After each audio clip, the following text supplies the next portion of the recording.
دیتے ہوئے میں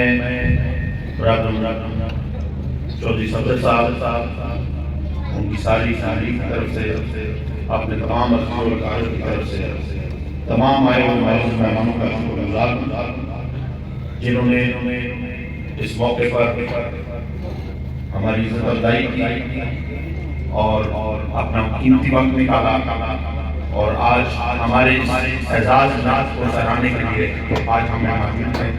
میں اپنی ساری فیملی کی طرف سے اور خصوص چودھری صفدر صاحب اور ان کے بیٹوں کی طرف سے آپ سب کا بڑا ممنون اور مشکور ہوں۔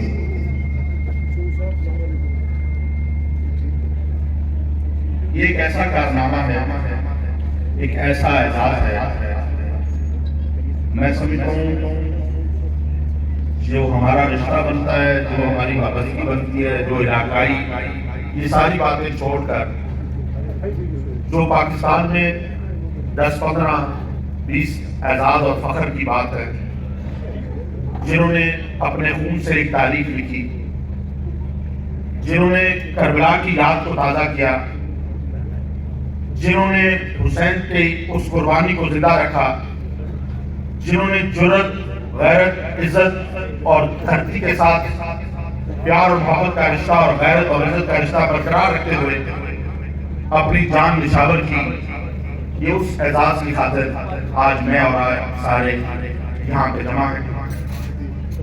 اور ہمیشہ سے ایک تاریخ رہی کہ ہماری اس جرأت، اس غیرت اور اس قربانیوں کے پیچھے ایک منفی آنکھ بھی رہی، جس کے ہمیشہ یہ کوشش رہی کہ لا الہ الا اللہ محمد رسول اللہ پڑھنے والوں میں اس چیز کی کمی ہو جائے۔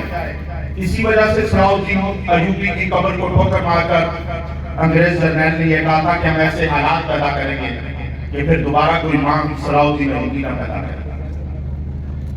آج یہ ملک جو لا الہ الا اللہ محمد رسول اللہ کے نام پہ بنا تھا، آج کے حالات، آج کی صورتحال اور پھر وہ خاکی وردی جس کا کفن گنتی کے چند لوگوں کو نصیب آتا، خطہ کوٹوار کے لیے یہ اعزاز کی بات ہے کہ ہمارے شاید ہی کوئی قبرستان ایسا ہوگا جہاں کوئی نہ کوئی شہید دفن نہ ہوگا، اور اگر شہید نہیں ہوگا تو غازی ضرور ہوگا۔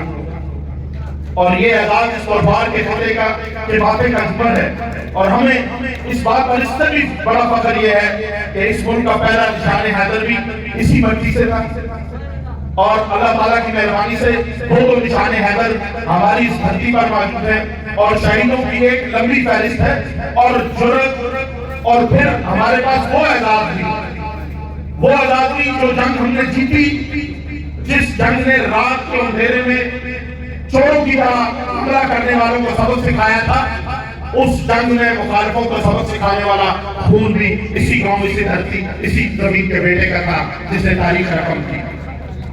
وہ 60 سال گزر جانے کے بعد بھی یہ شہادت آج بھی اسی طرح تازہ، اور یہ شہادت اس بات کی متقاضی ہے کہ یہ حق عسکر شہید کا صرف نہیں تھا، یہ اس کے خاندان کا صرف نہیں تھا، اس دھرتی کے ساتھ، اس دھرتی کا مجھ پر اور آپ پر بھی اتنا ہی قرض ہے، اتنا ہی وفا کا رشتہ ہمارے ساتھ بھی یہ دھرتی متقاضی ہے جتنا عسکر شہید کی قربانی میں قربانی دے کر، خون دے کر یہ تاریخ رقم کی تھی۔ کیا میں اور آپ آج وہاں کلا کر رہے ہیں؟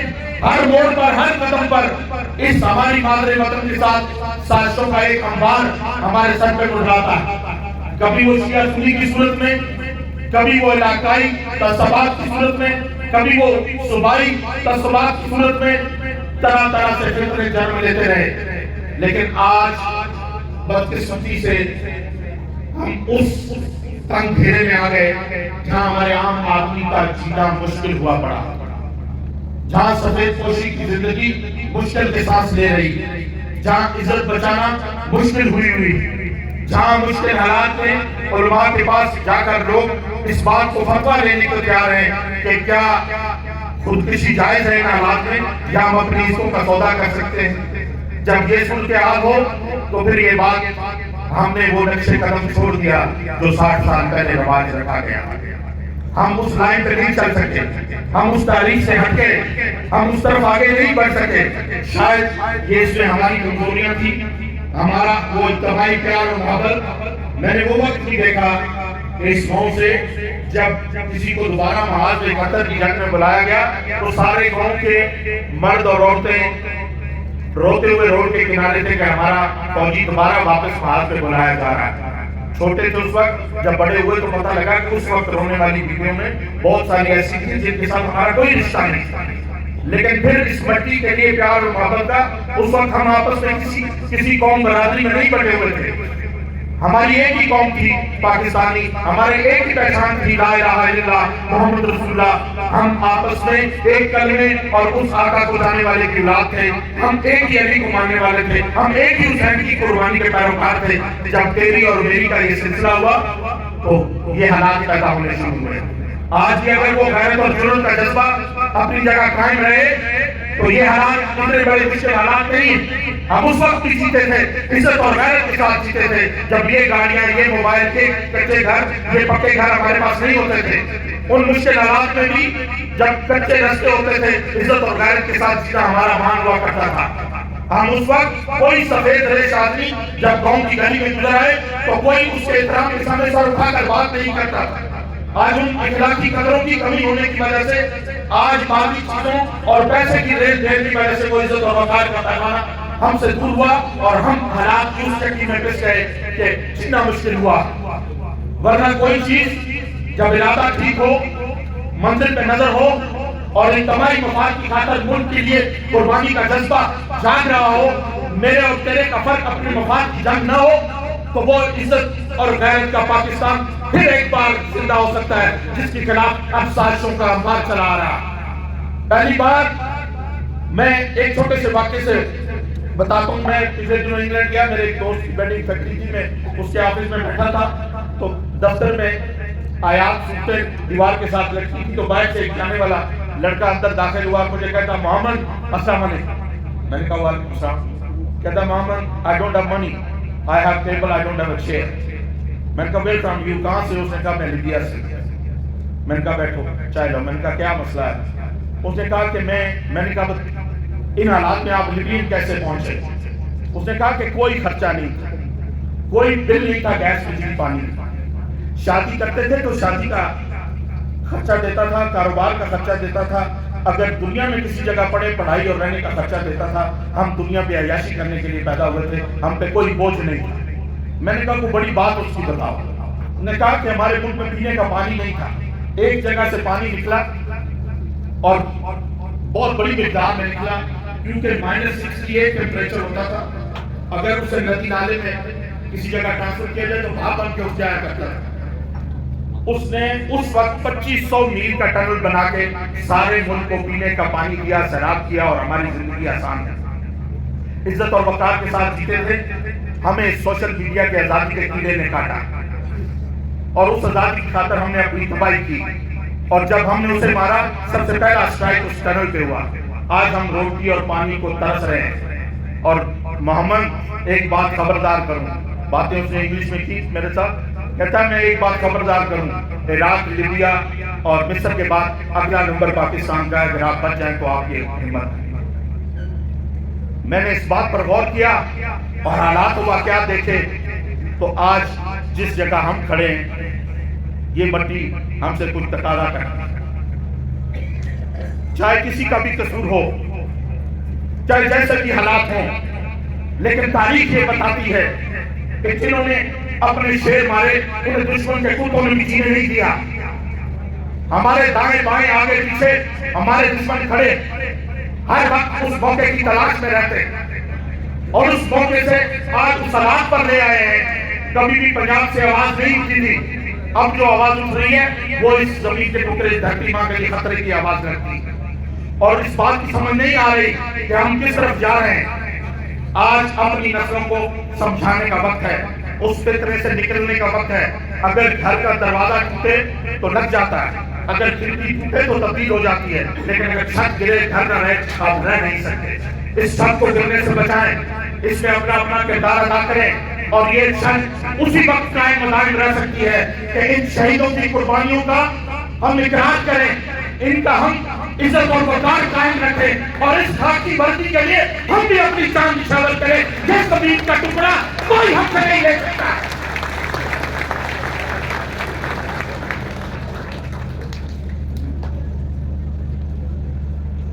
جب میں ان حالات کو دیکھتا ہوں تو یقین جانے ہر چیز کا ہر قدم پہ ہر کسی نے حساب دینا. یہ رات کو آنکھ نہیں لگتی. معاملات کو دیکھتے ہوئے نہ چاہتے ہوئے اس جگہ آ کے کھڑے ہیں جہاں کسی بھی غلطیوں سے پہنچے. اور یہ سازشیں کہاں سے چلی, کہاں تک پہنچی, کسی کو سامنے رکھا اور ہوا کے رخ ایسے دیے کہ کرتے کرتے ہم اپنے گھر کو کے قریب آگ لے آئے. اور آپ عزت اور غیرت کے ساتھ جینے کے لیے اپنی ذات کو پیچھے رکھ کر اس وطن کی مٹی کے ساتھ محبت میں, اس خاکی کی عزت میں ہمیں چاہے اپنا نقصان کرنا پڑے, لیکن ہم نے ایک بار سارے میرے ساتھ اس بات کا اعادہ کریں کہ اس ملک و قوم اور اس مادر وطن کے بقا اور سلامتی کے لیے ہم پاکستانی فوج اور پاکستان کے شہیدوں کا وہ وقار کبھی مظلوم نہیں ہونے دیں گے. اور انشاءاللہ وہ غیرت مند جنون ہم میں موجود ہے. یہ تاریخ بڑی بڑی ہے, صرف اس کو سیدھا راستہ دکھانے کی ضرورت ہے. اور میرے اللہ نے چاہا تو اس سے بھی بڑے مشکل حالات قوموں پر پیدا ہوتے آئے ہیں, لیکن قومیں نکلی. آج دنیا پر اگر ٹیکنالوجی میں جاپان راج کر رہا ہے تو آج سے 55 سال پہلے کھانے کو نہیں تھا, 2 دن میں ایک دفعہ کھاتے تھے. لیکن اس وقت پاکستان نے چاول بھیجے تھے جاپان کا. دنیا میں بہت سارے ایمریٹس ایئر لائن اپنا کوڈ پی کے کیوں لکھتی ہے ایمریٹس کراچی کہ یہاں بنی تھی. ہم میں سے بھی وہ لوگ تھے جنہوں نے کام کیا اور حالات بدلے اور آج ان کا نام دیا. ملیشیا کی اکنامک پالیسی ڈاکٹر محبوب الحق صاحب نے بنائی تھی. اور یہ وہ ملک جس کے لوگوں کے 70% لوگ جب یہ بنا تھا پینے کا پانی نہیں تھا, لیکن ایک جرأت کے ساتھ خیرت کے ساتھ یہ ملک ایٹمی طاقت بنا. اور بدقسمتی سے آج یہ طاقت بہت ساروں کی آنکھ میں چھپتی. وہ ہم نے علاقائی, قومی اور علاقائی تعصب پیدا کر کے مذہبی طور پر ہمیں مختلف فرقوں میں بانٹ کر ہمارے اندر ایک ایسا رستہ پیدا کرنا چاہتے ہیں کہ وہ ہماری بنیاد کو ٹھوکر لگا سکیں. وہ ہمارے تشخص کو مٹانے کی کوشش کر رہے ہیں. اور اس کے لیے ہمیں ان ساری چیزوں سے باہر نکل کر لا الہ الا اللہ محمد رسول اللہ سب حلالی پرچم کے نیچے کھڑے ہو کر ایک جان ایک نام اور وہ پاکستانی ہو کر ان تمام سازشوں کا مقابلہ کرنا. ہم نے اس ملک کو بہتری کی طرف لے کے جانا. اور حیثیت قوم جب بھی ہم اکٹھے ہوئے کسی ایشو پر, جب بھی کسی ایشو پر ہم اکٹھے ہوئے تو ہم اس مشکل سے نکلے. یہ ایٹم بم جب ہم نے بنانا شروع کیا تھا تو جب اس کا ایگریمنٹ فرانس کے ساتھ لکھا گیا تو اس میں ایک شرط لکھی گئی تھی کہ جو ملک اس کو کینسل کرے گا وہ اس کا 3 گنا تائیوان دے گا. اور اس وقت 15 سال کا ہمارا بجٹ بنتا تھا. جب یہ معاہدہ منظر عام پر آیا تو ڈاکٹر قدیر صاحب نے اس وقت ذوالفقار بھٹو صاحب سے رابطہ کیا اور کہا کہ کیا کرنے چلے ہو, کیا کرنے چلے ہو. انہوں نے کہا ایٹم بم بنانا. انہوں نے کہا یہ تو پاور پلانٹ جو ہے یہ اس کا را مٹیریل انہوں نے دینا, اور جب کبھی پریشر انٹرنیشنل پڑے گا تو را مٹیریل تو ہمارے لیے ڈیڈ گڈ ہو. تو بھٹو صاحب نے میرے والد صاحب کی ڈیوٹی لگائی کہ آپ نیشنل اسمبلی میں اسپیچ کریں کہ ہمیں ایٹامک پاور ہونا چاہیے. والد صاحب نے تیاری کی, اسپیچ ہوئی تو بھٹو صاحب اپنی سیٹ سے اٹھتے ہیں, اٹھ کے آ کے تھپکی لگا کر کہتے ہیں Aziz you have done a marvellous job. اور وہی تقریر کھا کر کہتے ہیں جیمی کارٹر کو white elephant this is the atom bomb do whatever you can do it. وہ بات ہمیں جا کے اس وقت سمجھ آئی کہ اس وقت انٹرنیشنل پریشر پڑا. ڈاکٹر قدیر صاحب نے تو اپنے وسائل کے ساتھ اپنا پلان لگایا جسے آج تک ہم چلا رہے ہیں اور اللہ نے ہمیں کامیابی دی. وہ انہوں نے کینسل کیا. اور پھر جب محترمہ پرائم منسٹر تھی ہم نے انٹرنیشنل کورٹ آف جسٹس میں گئے تو اس وقت صدر مترا پاکستان آئے تھے اور یہ معراج 100 معراج کیا رہے ڈیجیٹل ٹیلی فون ایکسچینج اور میزائل ٹیکنالوجی اس وقت دیکھے گئے. ہم وہ پرانے وہ کلی والے ٹیلی فون سے ہمیں کوئی لینڈ ڈال کرو جب پتر بھی لینا آ کر پیسے پہ تو آتا ہیلو بات کو نہیں اسی تو وچ آپریٹر بول رہا ہے بات اسی تک ہے تو وہاں سے نکل کر یہ ڈیجیٹل ٹیلی فون اس نظام میں اس دور سے ہم شامل ہوئے تھے. ہمارے پاس اتنے پیسے اس وقت نہیں تھے، لیکن بحثیت قوم کام ہوا اور ہم اس نئے تک پہنچے. پھر جب اس کے دھماکہ کرنے کی باری آئی، اس وقت بھی ایک کٹھن مرحلہ تھا، لیکن اس کٹھن مرحلے میں وہ کام بھی ہوا. اس وقت بھی یہ معاشی حالات ہم پہ پیدا نہیں ہوئے تھے، کیونکہ اس وقت ہمارا اسٹیٹ بینک ہمارے کنٹرول میں تھا، کسی اور کے کنٹرول میں نہیں تھا. اگر ہمیں ضرورت پڑتی تھی تو ہم روپے چاہتے تھے، ڈالر اوپن مارکیٹ سے لیتے تھے. یہ حالات نہیں تھے، بلکہ اس وجہ سے یہ حالات تب پیدا ہوئے جب یہ اسٹیٹ بینک کسی اور کے حوالے ہوا. آج میں اور آپ جو بھگت رہے ہیں، یہ اس وجہ سے بھگت رہے ہیں.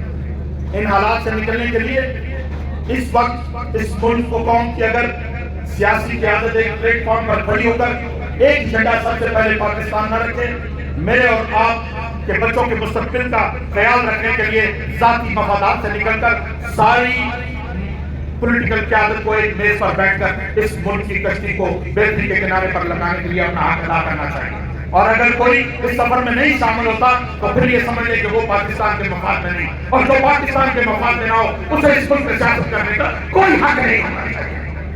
ہمیں سب سے پہلے اس دھرتی ماں کی حفاظت کرنی ہے، اس کے ساتھ وفا کرنی ہے، اس کی بقا کی جنگ لڑنی ہے، اپنے بچوں کے مستقبل کی جنگ لڑنی ہے. ہمیں کسی کی اس لیے جنگ نہیں لڑنی کہ یہ وزیر اعظم ہو یا وہ وزیر اعظم ہو. ہمیں سب سے پہلے پاکستان چاہیے. ہمیں لا الہ الا اللہ محمد رسول اللہ کے نام پر بننے والے وہ غیرت مند اور جرأت مند پاکستان چاہیے. ہمیں وہ عوام چاہیے جو اس ملک کے شہیدوں کے عزت اور وقار کو سلوٹ پیش کریں، جو ان کی قربانیوں کو اپنے ماتھے کا جھومر سمجھے اور اس ملک کی وقار سلامتی کے لیے اپنے خون کا آخری قطرہ تک بہانے کے لیے اس جذبے کے ساتھ جو چلے گا وہ اس پاکستان کا غیرت مند شہری ہوگا، جرأت مند شہری ہوگا، وہ اس مٹی کا وفادار ہوگا. جو اپنے مفاد کے لیے اس ملک کے معاملات کو خراب کرے گا وہ میرا اور آپ کا اور ہماری آنے والی نسلوں کا دشمن ہوگا. ایسے دشمنوں سے بچیں.